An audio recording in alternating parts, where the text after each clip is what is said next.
From the studios of Farm Journal Broadcast, this is AgDay.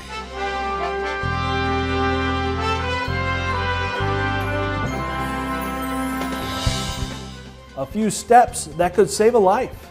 Is be thinking about having we call them life harness. Some advice that could prevent harvest season from turning into a tragedy on the farm. How much higher could land values go? We've tracked over 50 sales that are 20,000 or higher, and a lot of them in that 22, 23,000 range. An update on the latest numbers and where they could be heading next. And it's Pro Farmer Crop Tour time. Can good yields in the east replace the lost bushels from the west? A preview as scouts get ready to hit the road and out into fields right now on AgDay. The 2022 Pro Farmer Crop Tour on AgDay is brought to you by Pioneer. For cutting-edge agronomic advice for your farm, count on your local Pioneer team for year-round crop management insights. Pioneer, an American seed brand since 1926. And by Pivot Bio Proven 40. Predictable, productive, weatherproof. Turn to a better nitrogen with Pivot Bio Proven 40. Learn more at pivotbio.com. Good morning, I'm Clinton Griffiths. Happening right now, scouts are preparing to head out into the fields for the Pro Farmer Crop Tour. It's the 30th year for the event. The tour provides insights into potential corn and soybean yields by checking out more than 2,000 fields. Now that tour checking out fields across Ohio, Indiana, Illinois, Iowa, Nebraska, Minnesota, and South Dakota. The eastern leg surveying Ohio and ending up in Indiana tonight. The western leg checking out South Dakota to Nebraska. Drought continuing to be an issue in the west, with 76% of Nebraska in drought and 36% of South Dakota facing some level of dryness. However, it's concentrated mainly in the southeast, where one route of the tour will take samples. There's actually some farmers that are figuring that their corn, in spots of their field is going to be zeroed out. And, and even the low spots are even starting to show, some stress. Well, about 90% of the area that I'm going to be touring in the Western Corn Belt is identified as some level of drought on the drought monitor. So we're going to be taking a look at the impact of the dry conditions on the yield potential for corn and soybeans. Out east, a lot of the issues started very early in the season with a delayed planting season. The heat that we had in June pushed that crop. We need to figure out what the overall impact of that delayed planting is going to be on both corn and soybeans in the Eastern Belt. And the Pro Farmer Crop Tour will be making nightly stops to discuss what scouts found, and there's still time to take part. Check out profarmer.com/register. Now, if you can't make it in person, we will also have an online event you won't want to miss. We will start giving results online for the first state survey tonight at 8 o'clock Central Time, 9 o'clock Eastern. So make sure to get registered. Let's get a check from meteorologist Matt Yurosavik on what scouts will see weather-wise today on Crop Tour. Yeah, we're going to take a look at what those crews are going to see out in the field heading through today. Now, things are very dry, especially in western parts of the Corn Belt, where some of our western leg crews are going to be starting there and heading from South Dakota into Nebraska and Grand Island. That's where things are extremely dry out there, and we're still seeing those drought conditions in parts of Nebraska, even into Iowa. And then if we're looking at the eastern leg of this crop tour, where we've got central Indiana, still abnormally dry. Same thing right through central parts of Illinois. And that is going to continue to be the case after a little bit of rain was likely over the weekend. We saw some of that, but now things again dry through the middle of this week for the crop tour. And as we take a look here at Grand Island, Nebraska, where our western leg crews are going to be making their way to this afternoon, 83 degrees the high, mostly sunny skies there as well. And it's going to be a very nice day out there, lower humidity, just all around great day to be out in the field and just out in general. But taking a look at the eastern leg, Noblesville, Indiana, that's where our eastern leg crews are going to end up by the afternoon. Could still be looking at some scattered showers, maybe a rumble of thunder out there, so could dampen things out there a little bit heading into the afternoon as that system that produced some rain across the Corn Belt continues to move west, or east, I should say, as it moves through towards the mid-Atlantic states, bringing more rain towards the east coast. And a pretty great looking wheat field in Raymond, Alberta, Canada. made even better by these two. Dave Hoffer saying these are a couple of future farmers. Looks like they're enjoying a bite to eat while taking in the scenery. I'll have more on your forecast coming up. Land prices are always a hot topic, especially with some of the big increases we've seen this last year. AgDay's Michelle Rook looks at some of the updated values and where they're headed. Clinton, according to the National Ag Statistics Service, U.S. land values so far in 2022 are up 12.4% to $3,800 per acre. Now, the biggest percentage increase comes in Iowa, but other Midwestern states aren't far behind. The question everyone wants answered is, at this rate, can they keep going up? In times of high commodity prices, it's not uncommon to see land values rise, but there have been some record-setting prices and percentage increases this cycle, with Iowa land values rising 21.4% to $9,400 per acre. South Dakota was up nearly 19%, Minnesota 17.4%. Dennis Raymond, last year's president of the American Society of Farm Managers and Rural Appraisers, is based in Iowa. He says it's not just farmers pushing the market. A lot of it is hedge on inflation, a lot more investors involved, a lot more investor buyers plus bidders, so plus farmers had a lot of enough cash to push it higher as well, but a lot more volume on the market. And that has resulted in some record sale prices in his immediate area of northwest Iowa. We've tracked over 50 sales that are 20,000 or higher, and a lot of them in that 22, 23,000 range. There have been at least 4 sales of over 25,000 or higher. So that's, but you know, those are in specific areas. So are land values getting close to peaking? Raymond says it doesn't look like the market is saturated yet, and higher interest rates haven't been a big deterrent. They're definitely holding steady with spring advances. Last winter was super aggressive for increases through the spring, and now this summer. Maybe a little steadier at these high levels, but we certainly can't keep up double-digit increases, you know, all the time. The biggest determining factor, according to Raymond, is the crop size this fall and where commodity prices go from here. The Federal Reserve Bank of Chicago, the district that includes Iowa and most of Illinois and Indiana, just reported land values rose 22% in the second quarter of 2022. That adds to the double-digit gains in the previous 2 quarters. Close Calls, Stories of Survival on AgDay is brought to you by AGI Bin Manager. From the convenience of your smartphone, you can safely know the condition of stored grain without having to climb your bin to monitor temperature and moisture. Every year, we hear the tragic stories of injuries or, worse yet, fatalities from a grain bin engulfment or entrapment. With a harvest underway, we have some safety reminders to hopefully help prevent these incidents on the farm. Officials with the Upper Midwest Agricultural Safety and Health Center advise farmers to avoid going into grain bins if possible. But if that is not an option, they recommend securing a lock and tag kit to make sure there is no way for someone to power up the facility while you are inside the unit. Lockout, tag out first and foremost. And then the other area that is going to be really important if you're entering a grain bin, especially with out of condition grain, is be thinking about having we call them life harness. Now she says it looks like a skydiving unit that can help free a victim caught in a grain bin or prevent them from getting pulled into moving grain. Farmers should also work in pairs or have someone accompany them when working in a bin. So having someone there that can just be at that entrance and make sure that you're okay. And if not, that they know what to do. And what to do is to call for help, call 911. Now, many times, those trying to save a victim in a grain bin accident end up becoming a victim themselves. UMash and National Farmers Union have grain bin information and farm safety videos available at their website. You can check out umash.umn.edu.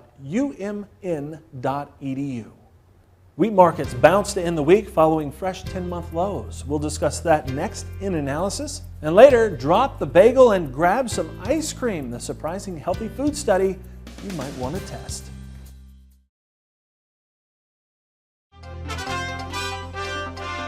In with Analysis, Matt Bennett with agmarket.net. We did have a lower week in the grains last week, Matt, and I know we had uncertainty with weather, China, Ukraine, you name it, but geez, did we take too much risk and weather premium out of the market? It's hard to tell. You know, you come in here after a good week, the previous week. You closed out last Friday, the previous Friday, in good fashion after the report essentially was kind of a yawner. You come in and you see rains in Nebraska and Iowa to start the week, so it's not too hard to imagine you're going to see the bean market move lower, especially. Corn market, of course, followed with it, but no beans down Monday and Tuesday, 73 cents. That was a pretty big move. Kind of tried to stabilize the market a little bit as the week went on. Certainly didn't get all those losses back, but at least we went home, you know, especially on corn. You had a nice day. Wheat finally was able to pick itself up off the mat, and then beans at least pared their losses there to close the week. So are the row crops still trying to determine crop size? And if so, what would they be looking for in this crop tour this week? I think the crop tour is going to be very interesting. On the east side, everyone thinks east side is going to look great. You got to remember, Ohio had a lot of issues to start the year. Parts of Indiana did too. I don't think that it's all sunshine and rainbows. They're going to have a pretty decent crop. But I'll tell you what, the western leg's going to see some rough crops in places. And I think as compared to previous years, you're probably going to come up with a fair amount lower numbers on some of those stops. So I believe some of those routes are going to be a little bit disappointing. There's no question you get into Nebraska and some of those areas, they flat out haven't had any help from Mother Nature this year. So it's going to be very interesting to me see how it comes out. And I think it's going to be watched very closely, you know, especially considering USDA doesn't get the field in August and Pro Farmer does. Yeah, that's right. These are the first field surveys that we'll have. Just quick, anything else you're going to be watching here for this week? Well, I want to see what the tone of the market is along with Pro Farmer. I think that if you get bullish numbers come out and we don't really react much, I think it's going to be something you want to really pay close attention to. All right, thanks for joining us. Matt Bennett with agmarket.net. Our full analysis on agweb.com, and we have ag weather coming up. To contact Matt Bennett at Ag Market, call 844-4AG-MARKET or visit their website at www.agmarket.net.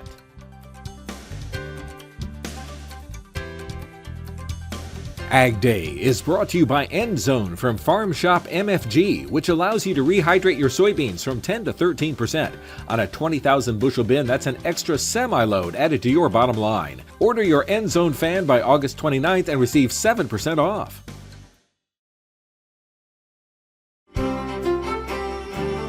Meteorologist Matt Yurosavik joining us here, taking a look at our precipitation expectations for this week, and pretty different. Texas kind of in the bullseye there, at least especially northern Texas. Yeah, and the latest drought monitor was showing extremely dry conditions, so expecting a lot of rainfall this week. It's good news for them, but again, you need some breaks in between some of that rain. But we will be seeing a lot more precipitation across the Mid-South this week.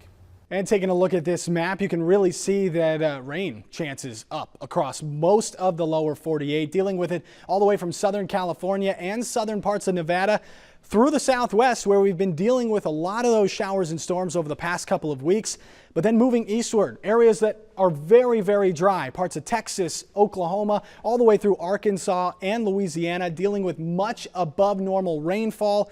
Could be looking at inches of rain and some flooding potential there as well, and then more rain possible up into the Northeast and Mid-Atlantic states as well. Below normal across the northern plains and upper Midwest and across the Northwest as well, while the heat continues to be pretty high out there in the Northwest. And here's a look at the precipitation this week. You can see where all of that is right across parts of Texas, Oklahoma, Arkansas, into Louisiana and Mississippi, and then spreading eastward as a couple of storm systems move east, and then keeping around those showers and storms pretty much every afternoon in the south and west. And here's a look at the temperatures this week. Because of all this rain, it's going to keep things a little bit cooler, much below normal there, parts of New Mexico, Arizona, and Texas.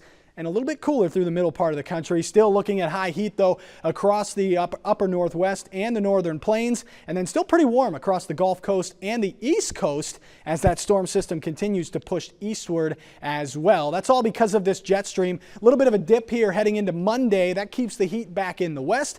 And as that storm system moves eastward into early next week, not really seeing much of a change in the jet stream, staying hot in the west, a little bit cooler through the middle of the country, but still warm and humid across the Gulf Gulf Coast and even into early next week as it becomes more unsettled. Still below normal across the middle of the country, with temperatures next week staying warm in the west and the upper northwest as well, and warm along the east coast. And then here's a look at the precipitation. Much of the same heading into next week. More rain likely through most of the country where we're dealing with those extreme drought conditions. So we're going to see more in the way of rainfall next week as well. That's a look around the country. Now let's take a look at the weather where you live. Whiteville, North Carolina, showers and thunderstorms, a high near 86 degrees. Abilene, Texas, showers and thunderstorms likely, a high near 84. And Fresno, California, sunny and hot, a high near 98 degrees. Backnology Days is back, August 25th through the 27th. Come see for yourself why this annual event draws thousands of farmers to Atlanta, Indiana. Learn more and register today at bexhybrids.com/field shows.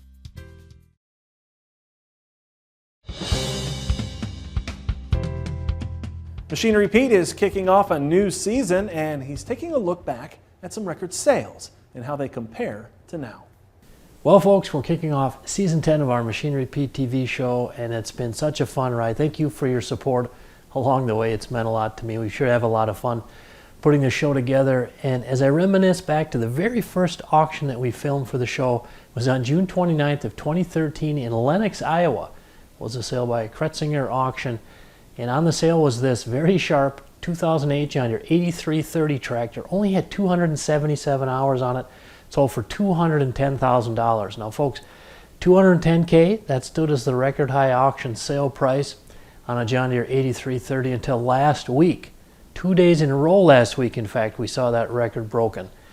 So let's go back to last Wednesday on an online farm retirement auction for Ron and Jolene Rose in Alexandria, South Dakota. This sale was by the great team at Weeman Land at Auction. Mike and the crew there do a super job. And they had this 2008 John Deere 8330, 1,493 hours on it, sold for $225,000.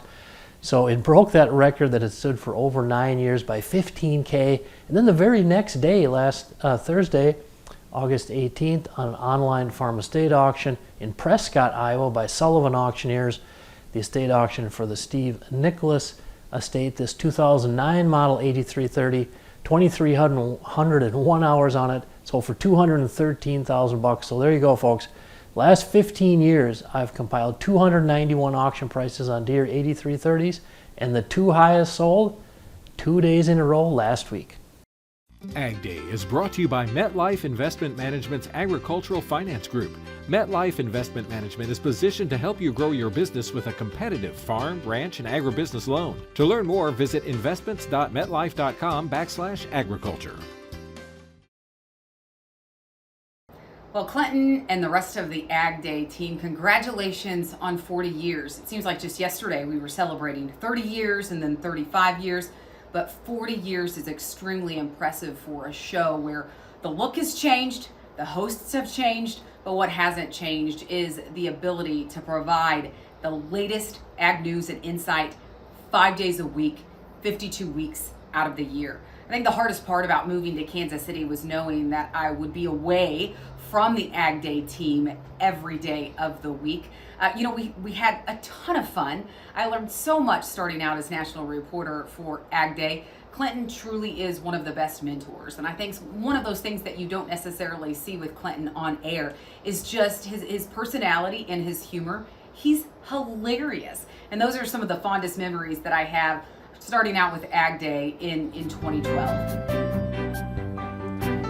All right, thank you, Tyne. Sometimes when celebrating an anniversary or birthday, we get a bit of a sweet tooth and have some ice cream or cake.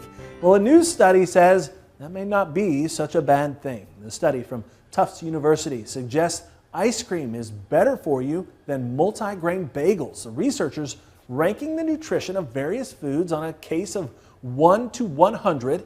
So the higher the number, the more nutritious. Now, a cone with nuts and chocolate ice cream scored a 37. While a multi-grain bagel with raisins got a 19. Saltine crackers only got a 7. Now you might be surprised to learn that plain Fritos chips also scored well, receiving a ranking of 55. Chocolate-covered almonds got a 78. Still, if you want to eat really healthy, Fruits such as nectarines, strawberries, oranges, and grapefruits pack quite a punch, coming in with a ranking of 100. And that's all the time we have this morning. Thanks for watching. For all of us here at AgDay, I'm Clinton Griffiths, and make sure to join us online tonight at 9 o'clock Eastern, 8 o'clock Central for results from day one of the Pro Farmer Crop Tour. Have a great day out in farm country. Your next piece of equipment is on MachineryPete.com. Search equipment from dealerships across the country to find what you're looking for.